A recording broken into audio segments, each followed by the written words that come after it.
All right, guys. Thanks for tuning in, and we're gonna go ahead and get started in 3, 2, 1, go.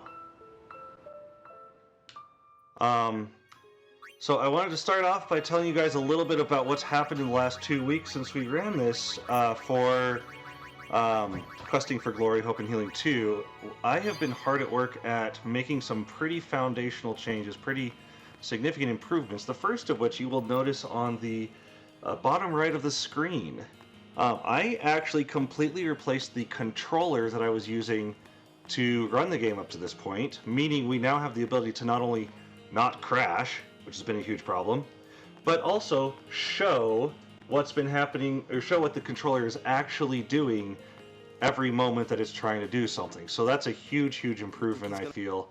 And then the other thing that I was working really hard on was making it a lot more stable on the skips. So hopefully we'll get at least 3 for 4 on that, and go from there. And on top of that, I think it's just mostly been focusing on rebuilding the program to use the new controller. So we are going to actually start off with the donation incentive, the laughing scene that you all donated for. Thank you so much for that. And I promised Brasco. yeah, so I guess it's going to be about a 5 or 6 minute scene here, so it takes a little bit to get into it, but I think other than that, do we have any donations real quick while we wait for this to queue up? And I'm curious. he comes too. So unfortunately, I think PayPal is doing that thing where we aren't getting them confirmed right up top, which means that, yeah, if anybody out there is donating, don't worry, all of your money is going to Nami, and we will get it added into our total, but unfortunately, while this is going on, we can't always get them confirmed on our end and add that into the total over here.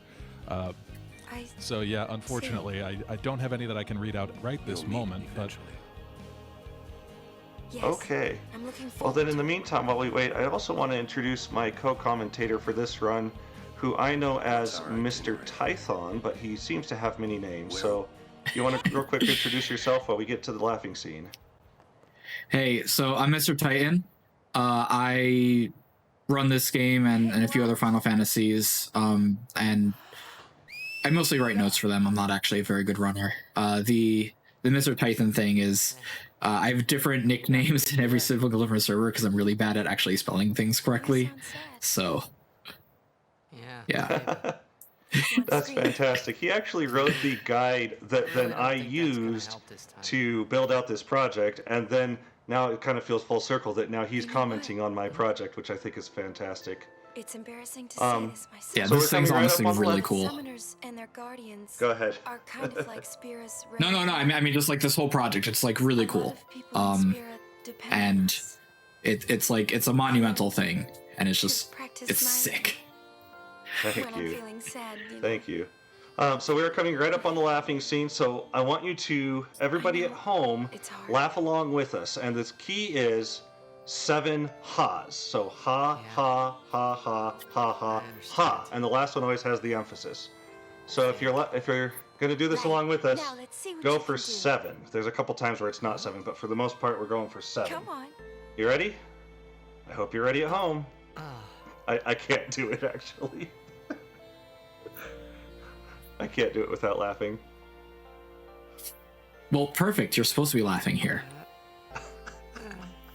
All right. Well, we'll let the game audio go here while we do the for the incentive. So I don't know why you all donated for this, but here we go. Come on, show me.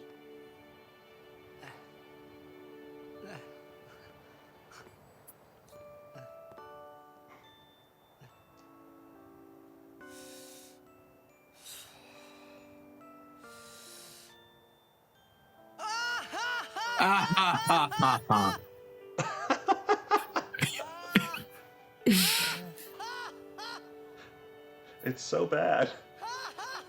No, it's like honestly great. Yeah. Because it's not supposed to be a natural laugh.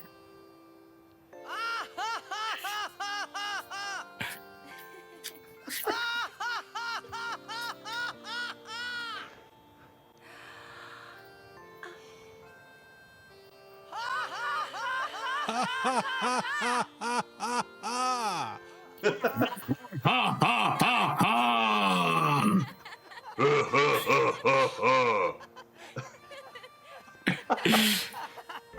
So I have to ask Yeah. Too funny. if any of you have seen this in the original Japanese voiceovers. Have you seen this in the Japanese?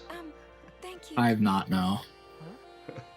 Yeah, me neither. I would encourage you to go look it up because it even more sounds so guttural, painful, Okay. almost like a cannon being shot. We should get separated. Just So. whistle. Yeah. So, funnily enough, this scene was actually my first interaction with Final Fantasy X. I promise. And I just had no context, so I was like, "They paid how much to develop this game?" That's fantastic. Let's go. Yeah. All right. But- Well, now that we've got that out of the way, why don't you talk about the skips for me? We were just worried you guys Sounds good. All right, so we're in the run right now. We're about 2-ish hours in. We've just finished Blitzball, and we're going to continue on to the journey. But we, being speedrunners, we don't actually want to spend the time and do everything as we're supposed to. That would be slow, and we want to be fast. So the really cool thing about this game is there are actual ways that you can skip essentially skip cutscenes without them having played all the way through, and it ends up saving a lot of time. By a lot of time, I mean like 5 minutes overall for the course of the run, because there's only 4 of them that we can reasonably do right now. Yep. And the first one's coming up right now. This one's called Mihen Skip. The way that all of the oh yeah, there's some like formation stuff happening here that needs to be done. But the way that all the skips work is generally the same. In order to do a skip, you need 2 things to occur. You need to either be in a conversation and step over a line or push over the cutscene trigger, and you need there to actually be a cutscene that doesn't have anything locked behind it. Because the way that the skips end, like for every single skip, what's going to happen is we're going to talk to somebody, we're going to be pushed or like barely walk over a line, and we're going to retain control once the cutscene happens. Correct. The reason that this works Terrible. is because the game really doesn't like it when you try to do 2 things at once, and it doesn't actually have proper like locks set in place on all of the variables. Then so normally when you talk to somebody, it says, "All right, you cannot control Titus because you're in the middle of doing something, and we're going to give you back control by flipping this boolean once you're done talking." And the same thing happens with cutscenes. Now, if you run both of them at the same time, the first one, where your dialogue is finishing, is going to end, and you're going to regain control. And let's see if this one actually worked. We got it. No. Oh, you did? Yeah. Oh, nice. So there All goes right, so- Titus out the back side of the conversation. Bye. Yep, so this one's Mihen Skip. And as you saw, we talked to the guy who gave us the Hunter Spear. And as we did, we walked over the cutscene trigger line. Once we were done talking to him, we regained control over Titus because the game is like, "Oh, you're done with this thing, so we're going to set the Titus control variable back to true and continue going," even though the cutscene is still playing. And because pretty much all the cutscenes happen on the map, like they're in-game rendered and stuff like that, we still have access to all of the things. Like we can get encounters, we can go to different portions of the map, all this sort of jazz. That Mihen Skip is actually the hardest one to do that's actually possible for us to do, which is pretty cool. Like it's something that a lot of top runners fail more often than not. And the fact that it was just done there so easily is like tip top. Now, Yeah, I was talking to one of the other runners, Crimson, who says, yeah, if you can do 70% success on that, that's really good. So we're doing real good on this now. Yeah, I Yep. never managed to get that. it's the one skip that I've never been able to do. I would be most interested. It took me, I think, 3 sessions of at least an hour each to dial that into the point that it's at now. Yeah. And the thing with all of the skips is there are consistent visual cues that you can use in order to get through them, because the cutscene trigger lines are always the same. They're pretty much not time-based at all. So it's just a matter, and there's also not a lot of RNG with the characters' movements because they're also on a script, so it's mostly down to execution. Yep. So we've got another skip number here. This one's Classco skip. And this skip's actually the easiest one to do, but it does show kind of how robust the game programming is. The skip that we're going to do actually skips another, like, it skips 2 cutscenes total. Because we skip this first one, which is going to be actually Classco. And there's another one further on where, like, Waka tries to break his foot by kicking a cannon that we also end up skipping. But the game still manages to continue. By the way. I didn't actually realize at first that it also skipped that one until I first got that skip. It was so what's gonna happen here is we're moving into the corner, and because hitboxes are an amazing thing, we're actually talking to the soldier on the bottom with the green pants. The soldier on the top is then going to walk and push us over the cutscene line. And then we finish up that dialogue. We get an encounter because, like, we're just on the map. You can get encounters during all of these. Yeah, it's funny. They don't actually turn off the encounters while the cutscenes are happening in this case and in other cases. Well, why would they? You're not supposed to be moving, so you can't trigger encounters. Exactly. The command center. Yep. And so you actually do have to navigate this part basically with the mini-map because you don't, like, the camera's in the very weird spot here. But essentially what we do is we end up, like, skipping some of the story flags being set, but it's still robust enough to know that we should continue on. So we're now in the MMR, Mushroom Rock Road, and this is, like, one of the only real farming portions of the game. There's two things that we have to end up getting here. We have to charge Valefor's Overdrive, and we have to get Yuna to 3 Sphere Grid levels. What we're doing when we look for these encounters is ideally we want one with a Thungwar, because they give the most amount of experience, and it means that we have to do the least amount of, like, actual farm fights. But we ideally only need to do 2. Do you want to go over the logic that's happening here? Why we're fleeing, so the basic logic how that's we're all looking happening? for, when I programmed it in phases. So phase 1 is that we want to get that encounter with the Fungar, which we have here. You can see it in the bottom left. And we're going to summon Valefor to Overdrive 1 time just to maximize our experience out of this one battle. Then in the next battle, assuming it's not the big scary bird, that's phase 2, where we want to recharge Valefor's Overdrive so that we're ready to move on to the next area. And then phase 3 would be just making sure that we have the level requirements to move forward. And some of you reached out to me after the last showcase and said, wait a minute, your battle logic is not optimal.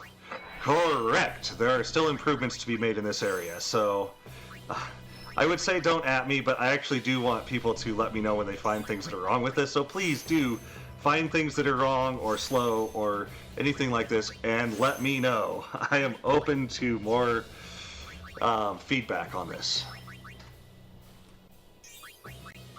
Yep. So in the speedrun, we do need, like, a certain amount of stats on Yuna, Waka, and Kimari so that we can actually do the upcoming fights reasonably.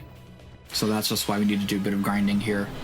But the really cool thing about this run, about the code that's executing this, is it actually can, like, figure out, should I take this fight, how, like, what strategy I need to do and stuff based off of, you know, all the different fights here. And it's actually kind of funny because we in the notes I have it as more of a flowchart, which is pretty similar to how computers work for this sort of stuff. So yeah, this is going to be the Valefor recharge fight.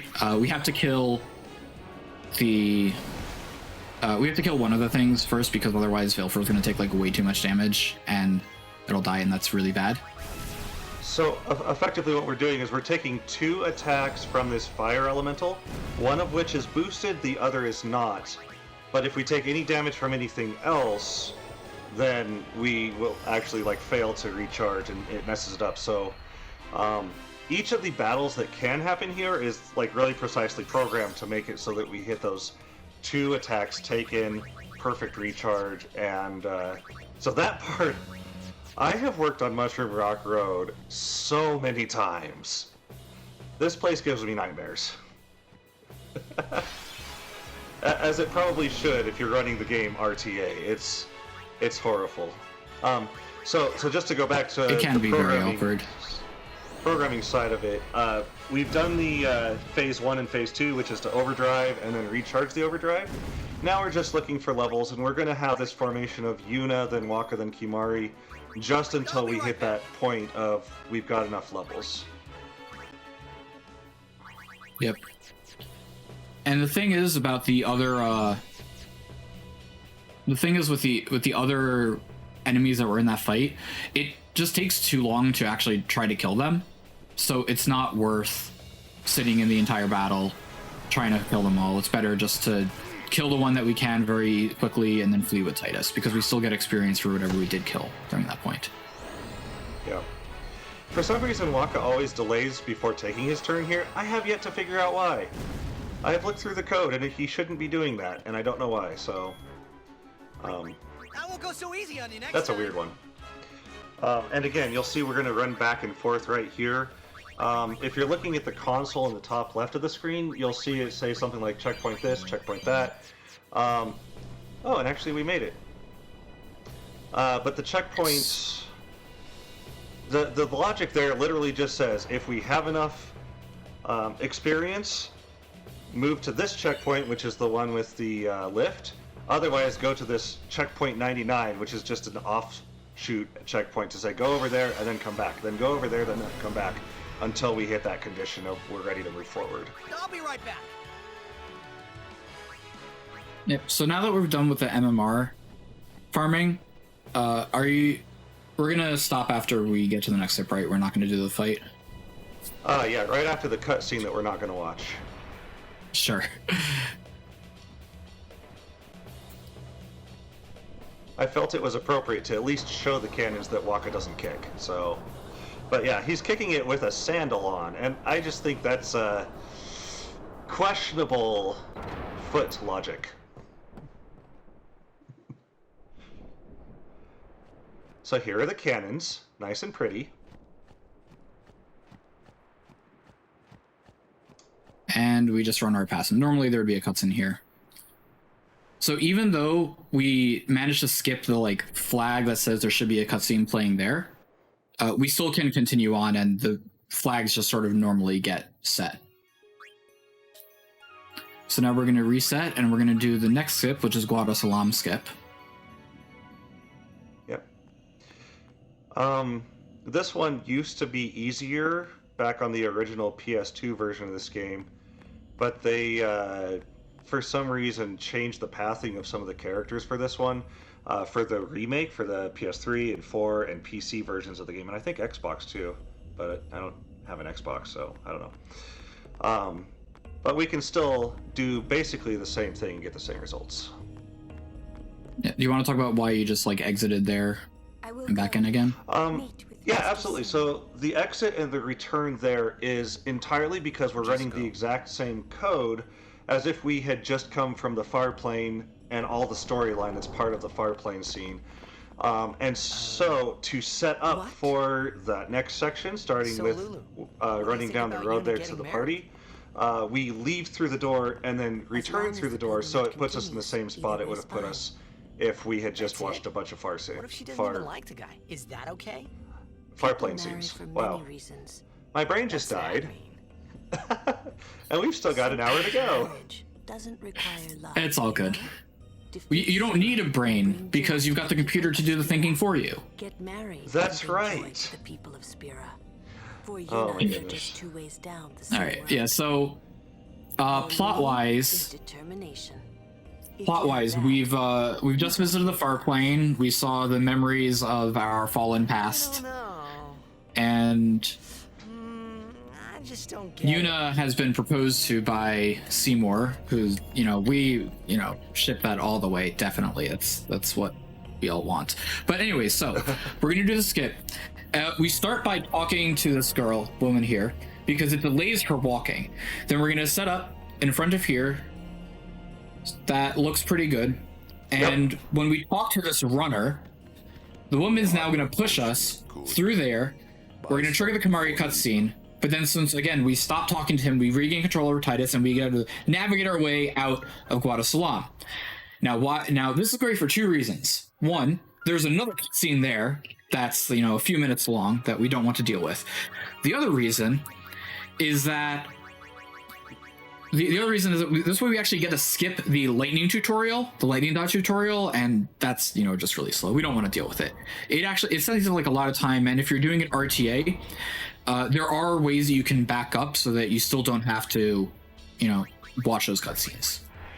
This is the last skip of the run. This one is going to be Jiskel skip. This is my favorite one, by the way. This one is particularly good on PlayStation because you can get an audio glitch here that just makes the run sound amazing for the rest of it. And 10 out of 10, you should always try to go for it. That's sarcasm, by the way, for all of you viewers. It is horrifying. I personally like it, but also I don't run PlayStation, so... Okay, so I actually want to talk over this one because this is my favorite one. Go for it. So right after we do this sphere gridding, which is required for the next fight, again, we're not going to do that just because of the showcase reasons, but this would be all the setup that we'd be doing to do the Seymour. So we're going to first talk to Trommel to get this 5 pieces of dialogue out of the way, and then we're going to talk to him again while starting the next cutscene with a gal named Shalinda. She's got the green hat on. And then Shalinda's going to keep talking to us, but we are not going to keep talking to her. So we're going to actually just look at the door here, and then look back at Shalinda. Oh, there we are, just walking around in the background. And so we just actually successfully got the cutscene, so we're 3 for 3 so far. I'm super happy about that. Wait, no, 4 for 4. Yeah, this is really sick. Yeah, we've gotten them all. That's really sick, honestly. But yeah, Shalinda was talking to a door there, and we sometimes question her sanity. But if you were to go back and watch the showcase from 2 weeks ago that we did for Questing for Glory, you would see all the things for this one and also for 2 other ones that we had to do to recover from missing the skips. And each of them saves, what would you say, anywhere from 45 seconds to about 2.5 minutes? Roughly, yeah. Guadasalam is the biggest one. Yeah. But yeah, it's the funny thing about Shalinda skip. About Jiskel skip with Shalinda is that we just kind of shove our way past the guard that's up there, and it just still triggers. And there actually are like a decent amount of ways that you can sort of hard/soft lock it, which is awkward. Yeah, I've done that. So, yep. So here we are. We're later in the run. This is significant. Like these skips, we've been jumping around like crazy. So here we are. We're on our way to Zanarkand, and we're going to be doing the first trial, correct? We're going to do all the way up through Sanctuary Keeper. So we aren't going to quite get to the opening scene. So this is going to showcase a little bit of movement. This is going to showcase the trials. I'm hoping we get it first try, but if not, again, it'll show that we can recover from that. And that's one of the really cool things about this versus most TASs, where you talked about this in the Questing for Glory, but I think we should bring it up again here. Yep. Where the way that this program is written, it isn't like a traditional task where we know every single thing that's going to happen. Instead, what Wilson and others have done is they've programmed in all of the different ways that things could happen, and are letting the program running this decide in real time based on the feedback it's getting from the game what to execute. So we don't know from the start everything that's going to happen, but the program doesn't need to know exactly what's going to happen at every single point. It can adjust as needed. I'm going to come back to that point in just a second because we're about to try the first trial here. I'm hoping we get it first skip, but that encounter that we got there was kind of a bad omen. Actually, that looks real good. Yeah! That's a first try, baby.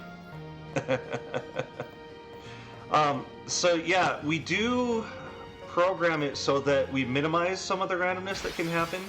So clearly we wouldn't want to have a scenario where somebody gets turned into a rock and that messes up the entire logic.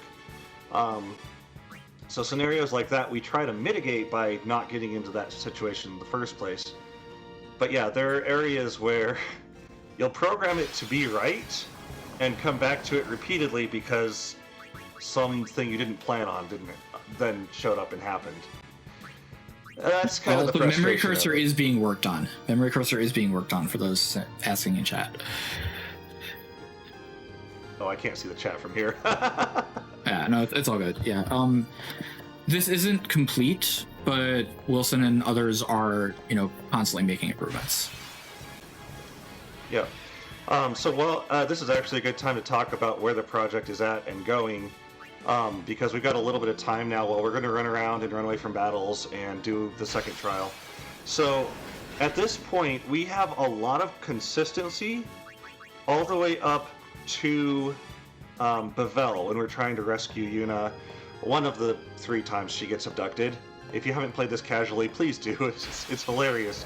Princess Peach has nothing on Yuna. But when we get to Bavel, the Cloister of Trials in Bavel is giving some spots in the programming a little bit of trouble. Like there's a point where we don't put down the right object in the right place, and then that screws up the rest of it. And I have plans to redo that section. Once that's done, I think we will start to see consistent runs beginning to end without any human intervention. That being said, as I mentioned before, there is a lot of improvement possible on what we've got programmed so far. There are a lot of places where you can, where like we delay inputs to make sure that we get the inputs correctly and don't drop them. There are a lot of places where, like I said earlier, Waka was not using his attack ability as quickly as he could, and so there's a little bit of a delay there. Chocobo Eater has been giving me trouble recently because he soft locks himself. I don't get it. It's weird. So little things like that throughout the entire run have us about, in my best run so far, about a half an hour behind world record pace. Which is faster than my PB, by the way. Oh, dang. So then we can look at a couple other options. The most notable one is called a Nemesis run, which adds double the amount of time to the run. Is that right? Roughly, yeah. It turns like a 9-hour run into about a 16-hour run. Okay, that sounds about right. And there's only one piece of that would be very complicated to program. Everything else we could do pretty straightforward, using the methods that we're using now. But I've kind of held off on that because I want to at least get consistently start to finish before we even go that direction. And then we've mentioned before the cutscene skip mod that's being worked on. You want to talk about that a bit? Sure. So there's been 2 sort of big things that have been happening recently in the Final Fantasy X speedrunning community. The first is the cutscene mod, and the second is RNG manip of sorts. Yep. So the first one is a mod that is going to be built for speedrunning that is going to remove all cutscenes from the game, which turns this 9-hour run. Yeah. That dialogue between Yuna and Auron right there, would that be one of those? It should be, yeah. Okay.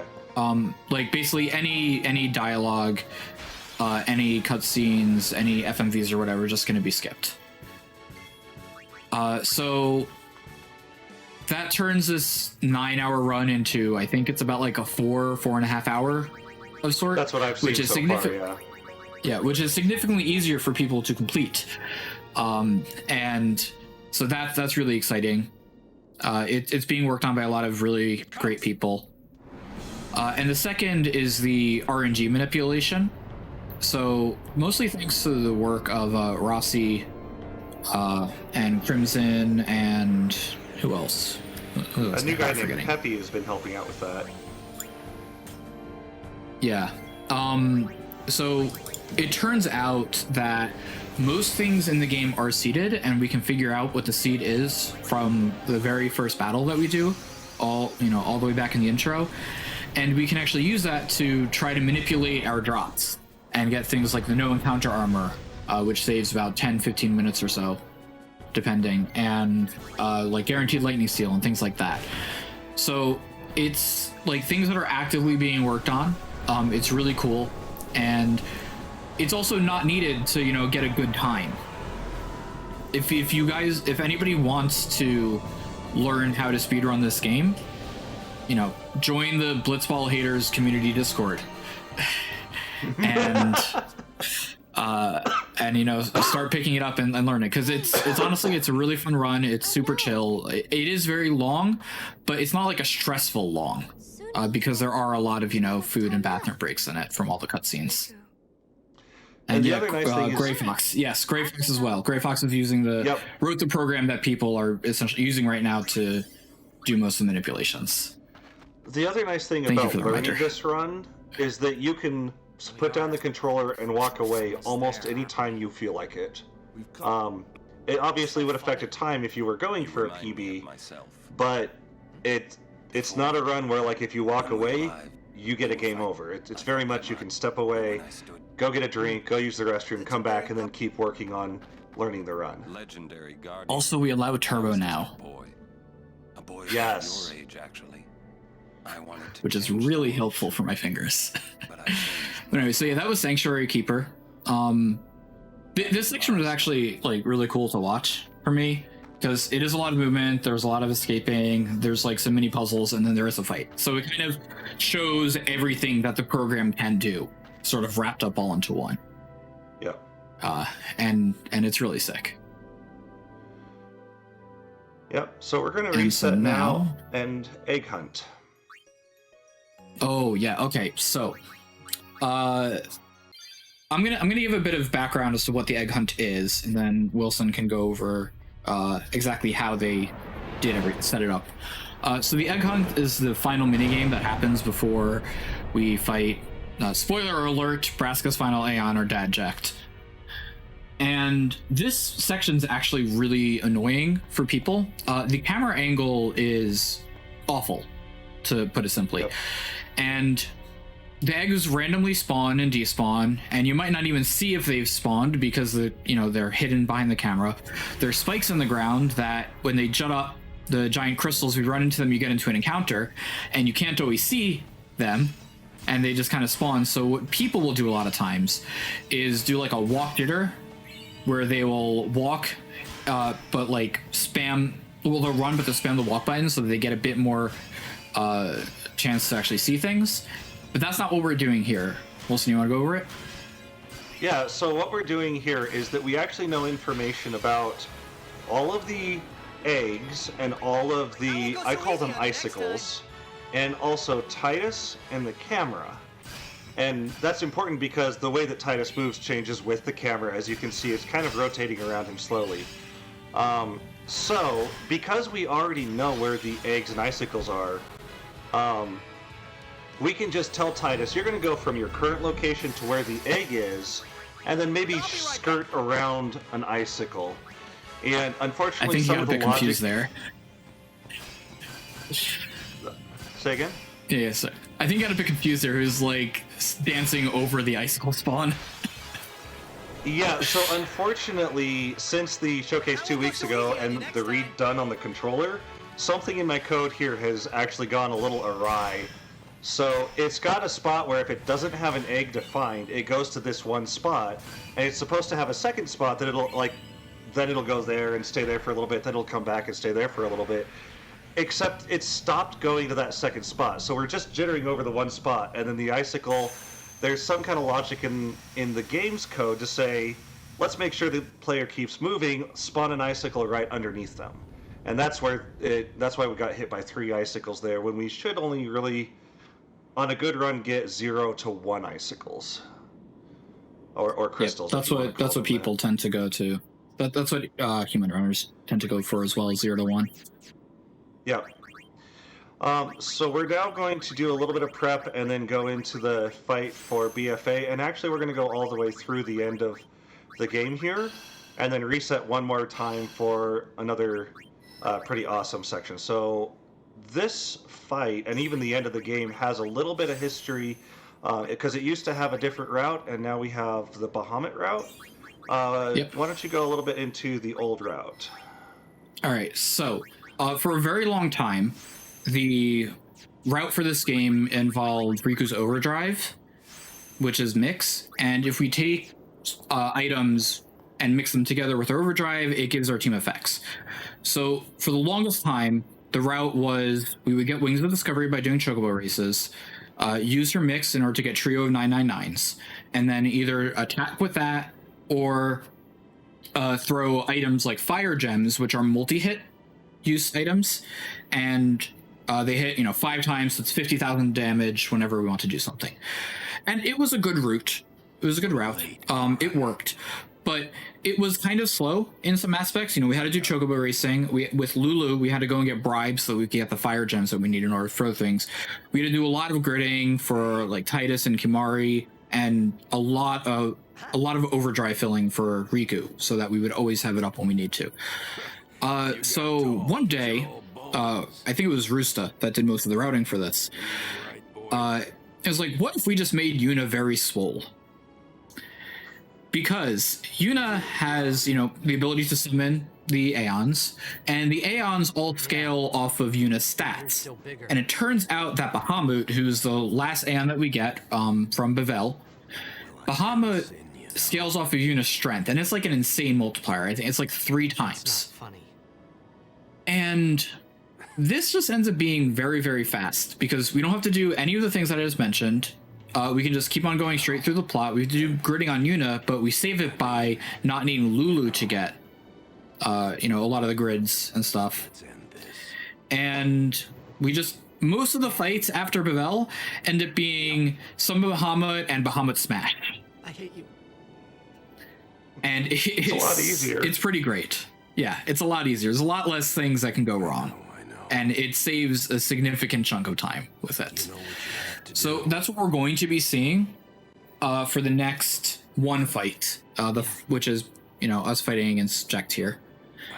I can't hear there's going to be a bit of setup that we do so that, we don't instantly die. Soon I'm gonna be Sin. And then Bahamut's going to smash. It's very, very precise on the setup that we do before Bahamut. So much so that if you make a mistake, I'm going to say make a mistake RTA, because the program will happen the same way every time. But if you make a mistake on the RTA or the setup, or you missed an item leading up to this point, it's effectively going to be like a game over right at the end of the game, which is really, really rough mentally.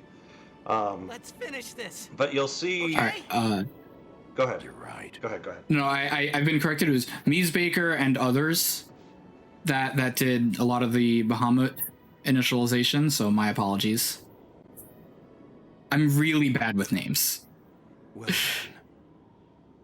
Let's Yeah, And so I don't know the history behind it so much, so yeah. I know what happened when. I don't necessarily remember who did it.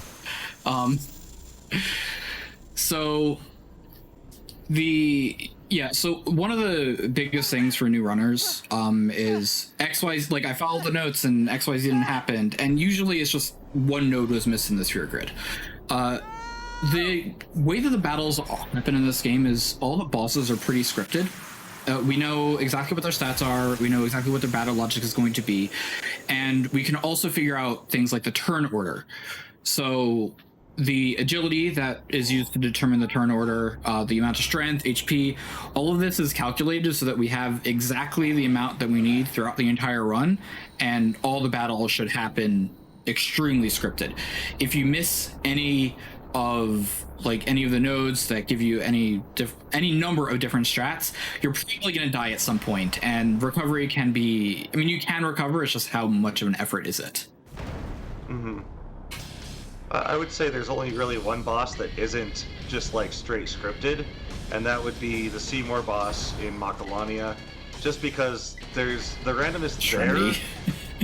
there. Yeah, it's still scripted, but like it has a whole lot of branching. If somebody gets confused, do this. If somebody gets this status, do this. Otherwise, then go forward. Or if you miss an attack. So there's still some randomness in that fight, but this one's going to be real straightforward. We're going to first, Unite skips. Oh, Una switches for Kimari for a quick armor break. Titus will talk to the boss, which gives us an extra turn. And then Orin will switch back in for Una to summon Bahamut. And from there, hit it very hard. Yeah. It's also impressive the way that the health is managed through this thing, because it's always like very precise. You have just enough health to get through this fight with Bahamut when he has to take a battle, both for this fight and I think for the one right after the Xanarkin trials. It'll get, so you can see he's got about 3,120 health now. He'll get down to 2 digits of health, which in my mind is quite terrifying, but it's so consistent that it's No not fear. a problem. Yeah. Also, shoutouts to amazing music from 20 years ago. The music in this game is so good. Yeah. It's just fantastic all around. Like Final Fantasy VII runners talk about, they run it because of the music. People should be running this game because of the music, just alone. Oh, Power Wave. Sad. This fight can actually go in a few different... I mean, it is random. Deck Beam is the fastest, so... There's a few different ways that this fight can go. Deck Beam just saves you the most amount of time because you don't have to sit through all these animations. Oh, there we go. Nice. Alright, so we smashed it a few times. A little bit of So we story did is get the gonna Deck Beam, happen which here. is good. And then, yeah, smash. And there's like... I think it's like 5 or 8 minutes of cutscenes here, so... I see the number has increased, so you want to read any donos?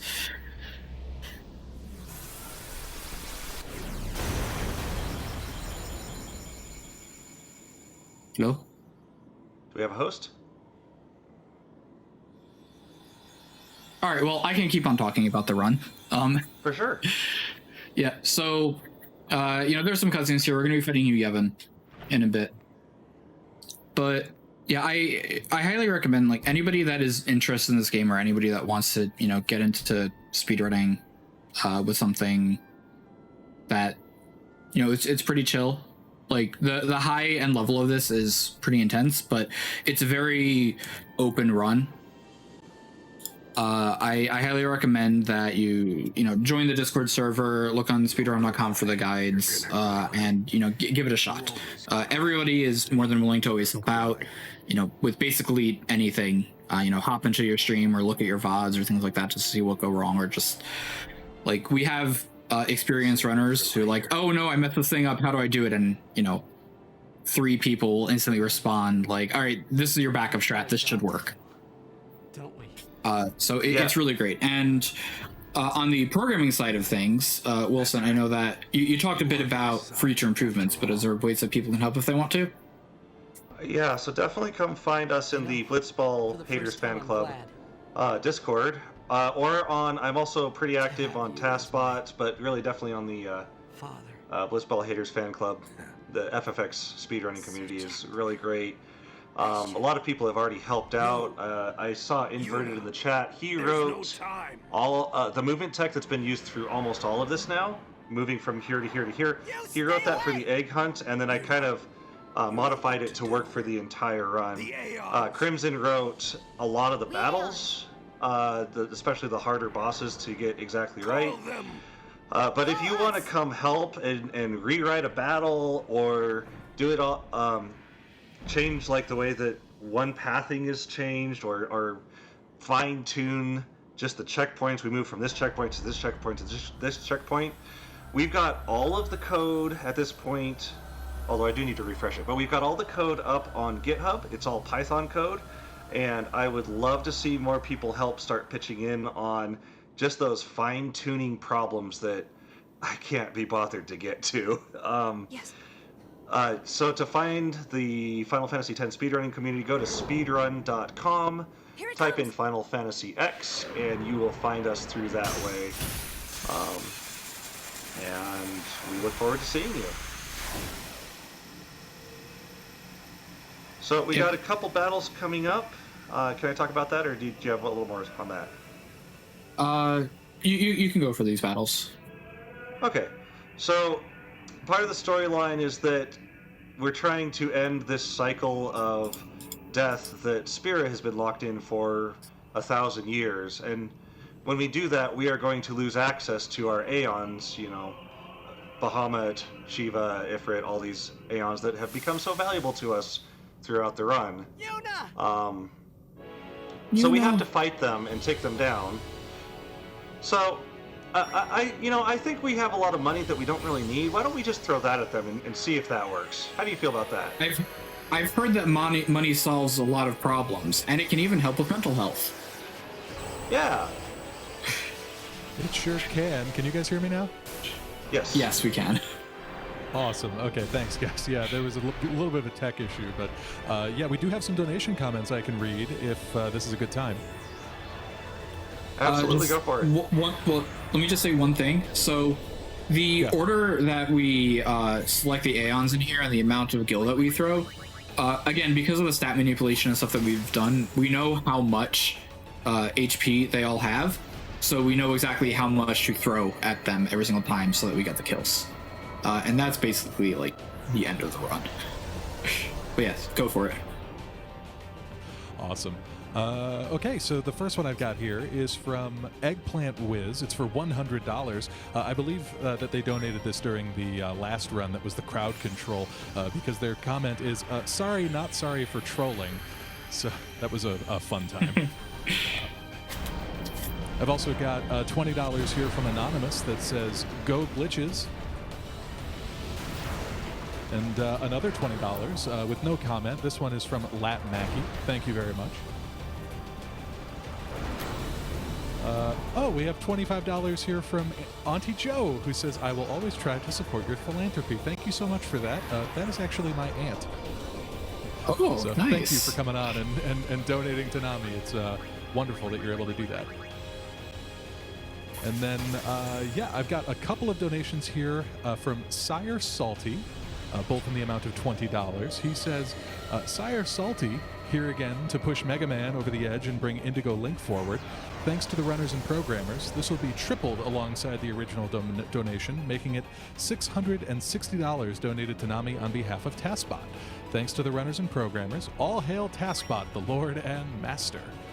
Yeah, and yeah, actually, that's a pretty good idea. A lot of times, I know a lot of employers are capable of matching donations that are given to charities such as NAMI. So if anybody out there is working for a company that might offer something like that, it's worth it to ask and see if they would be willing to double your donation for NAMI. So yeah. And we do still have a little bit of time. Can you talk about what NAMI is for anybody that may have joined the chat or the stream? Oh, yeah.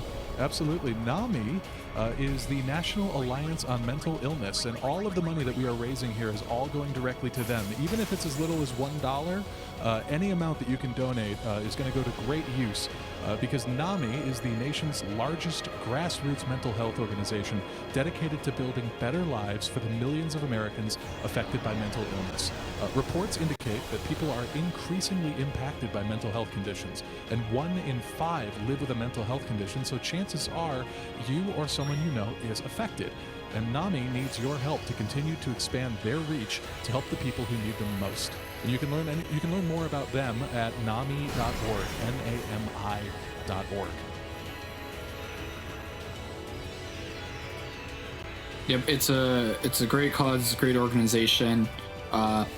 So donate what you can. My wife and I actually have someone who's very, very close to us who has some mental health issues, and anything we can do to help people like that, it really is a huge thing. I will point out right here, we do summon Shiva first because we're literally just hitting the B button as quickly as we can. It's a small optimization to change the order here that I just haven't gotten back to. So, Shiva, then Bahamut.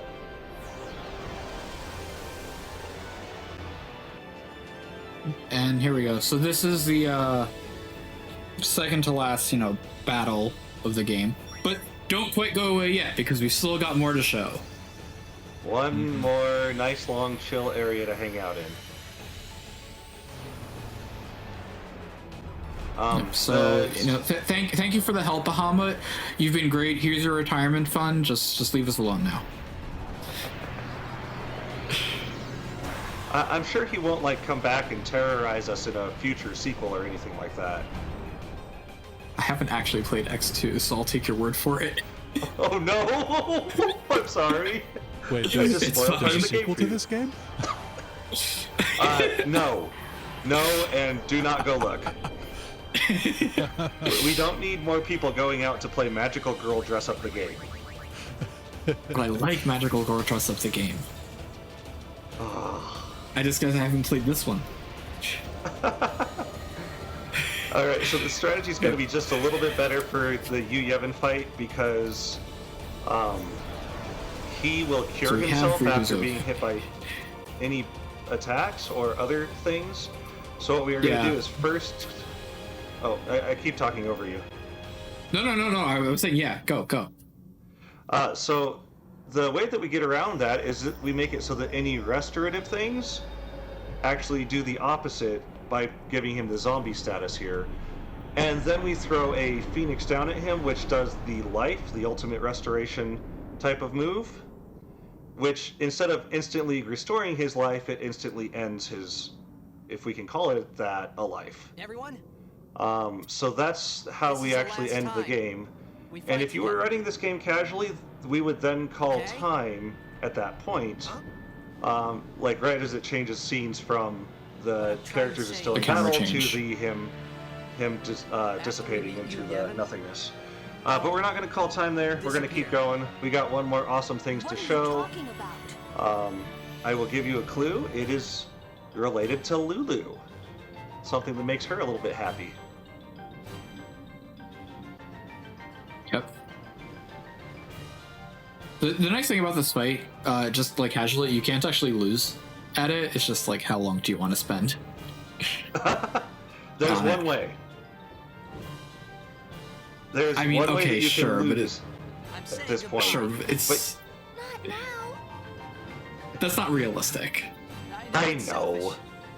You have to intentionally attack yourselves with a very specific type of weapon, and if you're playing casually, there's no reason for you to even think about that. Yep. So there's the zombie attack. You'll see then he tries to heal himself, but instead does damage to himself. And Phoenix down. And time would normally, don't hit the buzzer for me, but time would normally be right there where it changes and you see the purple swirlies around it. Yep, that camera change is the normal time. Yep. Do you have zombie weapons programmed in, or do you just always do zombie attack? No, not yet. One of the next big efforts is actually going to be breaking out the equipment array. And I know that it's been found, but we haven't programmed it all for it. So in memory, there's a place where it describes each equipment and the order that it's in and all the effects that are on that equipment. And that will help to improve a couple of places throughout this run.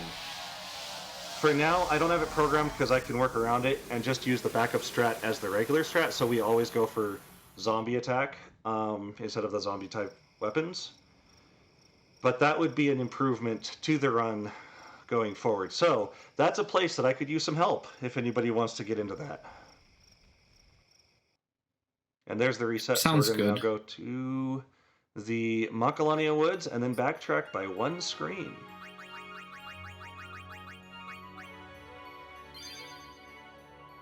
So at the Questing for Glory event, someone asked if we had lightning dodging programmed into the game. At the time, I have a function that looks at the screen and says if the screen is brighter than X for either the red or the green or the blue value.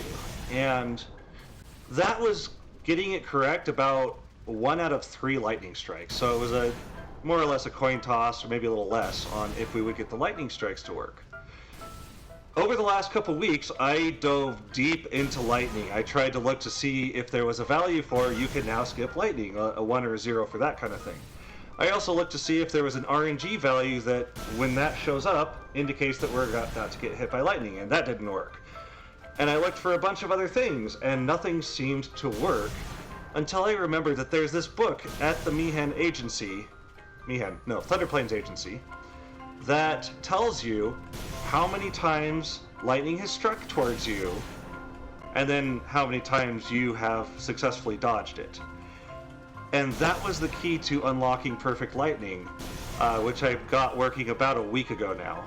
Because every time that goes up, that value of lightning is struck at you, that is the start of you can now press the B button on the screen there to dodge lightning. And so as of this point, we now have perfect dodging in the run, which is absolutely sick. So we're going to dodge some lightning here, and we got a little bit of time. Now, was there anything else you wanted to talk about? Otherwise, I can kind of go back into the history of how this whole project started and the different iterations on it. We did get another donation in. Go for it. Sure. So this one is from Mom. This one is actually from my mother, who donated $100 and says, "Anything for mental health, my baby boy. I love you." Thanks, Mom. You have such a generous family. I really do. I'm lucky. Yep. So I don't really got much to say. So go for it. Okay. Yeah, so I first started thinking about this as a project back around, I think it was around 2016, when I was watching one of the GDQs, and the TASBot was running Brain Age and putting these absolutely ridiculous pictures on screen, and it was somehow magically registering as the number or the letter that it was supposed to be, however Brain Age works. And it was absolutely blowing my mind that there were these ridiculous pictures that somehow this picture means 7 or 12 or whatever it may have been. So I talked to one of the guys in the QA department at work, and he said, "Oh yeah, I have an idea for that."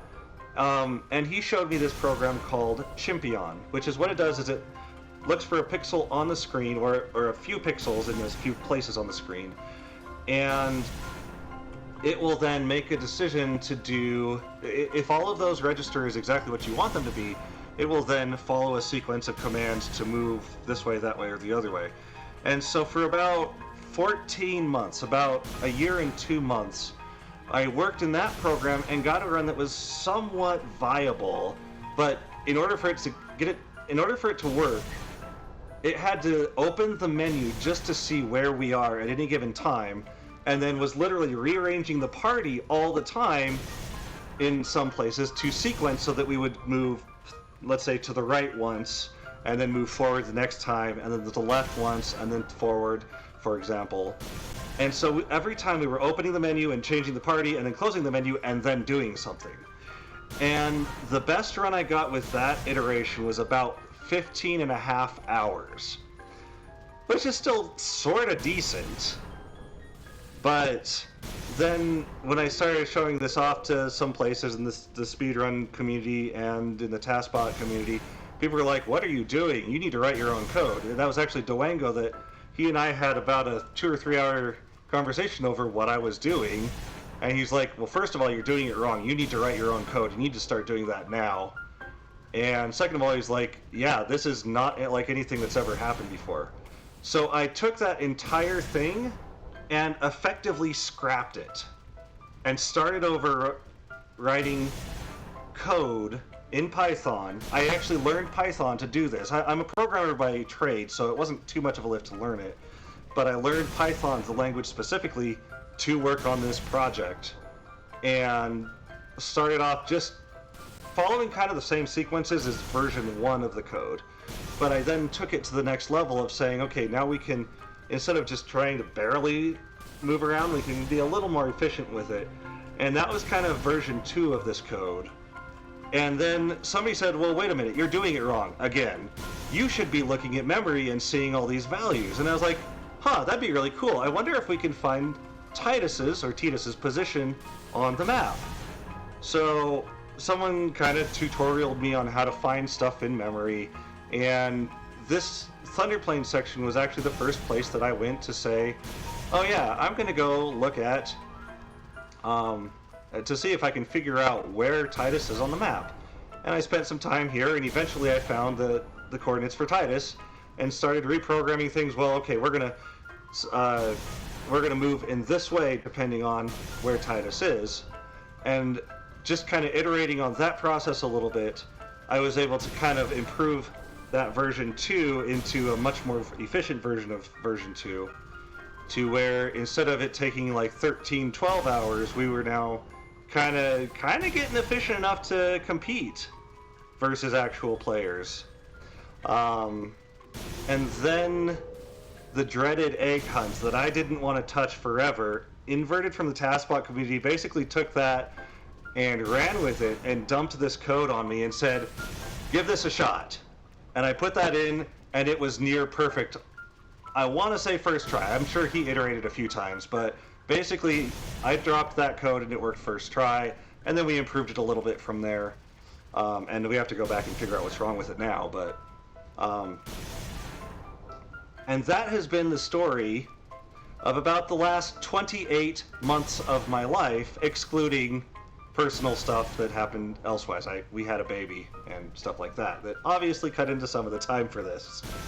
So, excuse me.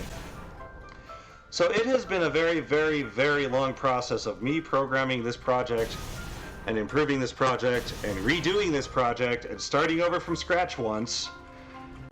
And there's a little bit of me that wants to say I'm exhausted of it, but then every time something new and exciting happens, or somebody finds something new that would help, all of a sudden I'm like, hey, let's add that. That would be cool. And then my wife gets kind of frustrated with me and is like, oh, when are you going to be done?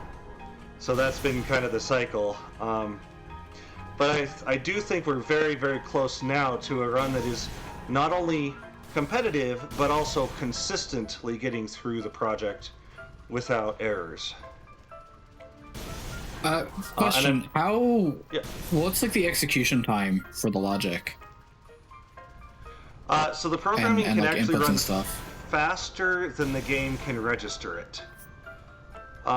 So one frame in the game is roughly equal to 0.035 seconds, so 35 thousandths of a second. So when we are programming it, for example, pressing the B button, we tell it to set the B button to pressed, and then wait for 0.035, and then tell it to set the B button to not pressed, and again have to wait for 0.035, so that the game can register both of those states. And effectively everything is running on that rate of things happening of 0.035 per the next thing happening, unless things can overlap and happen at the same time, in which case we do that instead. But the game is constantly deciding where we're moving, or the program I should say, and that is happening faster than the game can register it. We just tend to consistently move the same way, so it tends to not be a problem for the game either, since the updates are so minuscule. And yeah. Yeah, and the current time is within half-hour world record, correct? Yep, my best time was right around 9 hours, 12 minutes, and 50-something seconds, I think. I should have looked that up before we started. But the current world record, which is on the Chinese version, which is just about 5 or 6 minutes faster, I'm told, is around 8:30 something? No, it's an 8:43:12. 8:43:12. So we're real close to being, we're right around that half-hour behind mark. When I run this on my stream, we run it for against what was the old world record before Turbo was added and Chinese was added.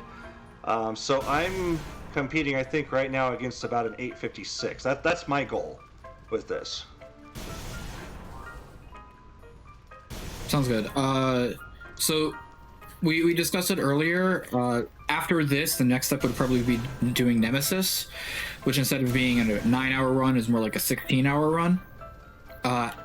After that, the next sort of most common category that people would run is penance percent. And other than that, I mean, I guess this would probably be perfect for doing like platinum percent, which, you know, I think two people have done exactly once, and it's like a 40-hour run. But computers don't need to sleep. Right. That's one of the significant advantages of doing a longer run like that. I don't think I'm going to go straight to Nemesis percent. I think I'm actually going to put this on hold now for about a month here, get through the holidays, and then look at doing effectively an any percent run, but with the cutscene skip mod, and then also doing a little bit of RNG seeding to figure out if we can find those RNG seeds that are prime and optimal for the first about 2.5 hours of the game, and then kind of present that to the community as these are the ones that are interesting. Maybe start running those. By the way, we do have the ability to seed at the start of the run which RNG seed we're going to run, but otherwise we do not manipulate the RNG at all. So it's as if you were running it, but as if you were running one of the better seeds. Yeah, adding in the RNG tracking is a eventual to-do. Yeah. Because a lot of this was being done well before any of the RNG tracking was discovered, which is 2 relatively years. recent. Yeah, this has been going 2 years, and that's been going a few months now, I think. It was There's like a I really think good video February about or that. something. There is. Yeah. The only thing I said, like, you could probably program the game so that it, not program the game, program your thing so that it actually works at like the 8x booster, which might be easier for debugging.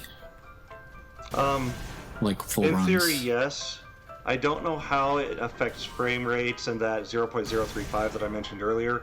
I did test the lightning dodging with just ×2 speed, and it actually was significant enough of a change that we got struck by lightning. So perfect dodging at a faster speed goes to not perfect dodging.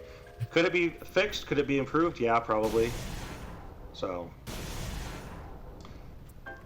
and what are we at here? On number We're at of dodges? 177. Okay. What right now is your guys' You broke up there. thoughts on doing blitzball with this with the bot? Oh, funny you should mention that. Currently, the blitzball method is we hate blitzballs, so we just run away the whole time and give ourselves 50 goals at halftime. It's a little bit iffy strategy, but I've talked to the community and everybody hates blitzball. And I've talked to some of the TASBot community, and they're like, yeah, if everybody hates blitzball, come back to it later. So, we have almost everything we need to program blitzball, except for, I think, the clock, the amount of time left in the game. But it is a huge programming problem to do it, and I just can't be bothered. Yeah, but there's a reason that we, you know, I think it was only 2 weeks ago, half jokingly renamed the Discord server, because blitzball. So, okay, I should mention, if you are planning on running this game, it does not matter if you win or lose blitzball. It's like a 2-3 minute difference. Winning it is faster than losing it, but it's also, I personally don't like the strats as much, and if you're going for really top times, you can't absorb that, so a lot of runs just can die at blitzball or just like lose a bunch of time because it is really obnoxious. It kills more runs than anything. And there we go, 200. Actually, even 201, just to be safe. It's just because we're running back. So we're gonna go pick up a prize here. Real quick. Keep talking about blitzball. Yeah. So we do have strats for it that, you know, people can do, but it isn't guaranteed. So I do not fault Wilson for just saying, yeah, we're just gonna set it to 50 and accept this as the only thing to not bother doing right now. Because it's really obnoxious. Yeah, and that is the one place in the game, excluding a boss that I have to fix later, that we do change the game fundamentally in the memory, where we do say, we can't be bothered, this is terrible, we're just giving ourselves 50 golds and moving on. We are coming up on time, by the way. So you're going to see here all of the awards we get for dodging those 200 lightning bolts. You're going to see where it says where you dodged 200, and then you're going to see a second dialogue, and then you're going to see obtained the, what was it called, the Venus Sigil? And when you see that Venus Sigil on screen, and I'll tell you when, but when you see that on screen, that's going to be time. Just coming up, there's the 200 dialogue. Here's the second one, and time. Woo! And that's the showcase, guys. Really glad for everybody that came out, everybody that donated. Again, please... Oh, and the controller disconnects at the end of the run. Please do continue donating to this charity. It's a really good cause, and it does a lot of good for a lot of people. Yep. Awesome. Thank you I so echo what much. Wilson said. Yeah. Yeah, do you guys have any last minute shout outs or anything that you guys want to say before we, shift over? You go first, Tython. Sure. So yeah, I've been MrTyton. This was CoderWilson. And he's really put together a great thing. We've got a great community. If anybody who's watching this is like, oh, this task was great, or oh, this, these strats that the task is doing are fantastic and stuff, and want to learn how to do it, come join. It's a really fun run, and we're great. Yeah. And if you want to learn how I did things, if you want to take this and apply it to other games, I can help you with PC games. I think that there's a lot of possibilities for additional runs and additional games to be programmed in this way as opposed to the original task way. So come find me. I'll be in the Final Fantasy X Discord. You should be able to find me there. Shout outs to dwangoAC, Axeman for a couple weeks ago. You guys are awesome. Shout outs to Inverted, Crimson, and Rossi, who have all contributed to this project. Shout outs to my wife for being awesome and putting up with me for the last 2 years. And shout outs to TASGiving. You guys are awesome too. And we'll sign off from there. Thanks, guys.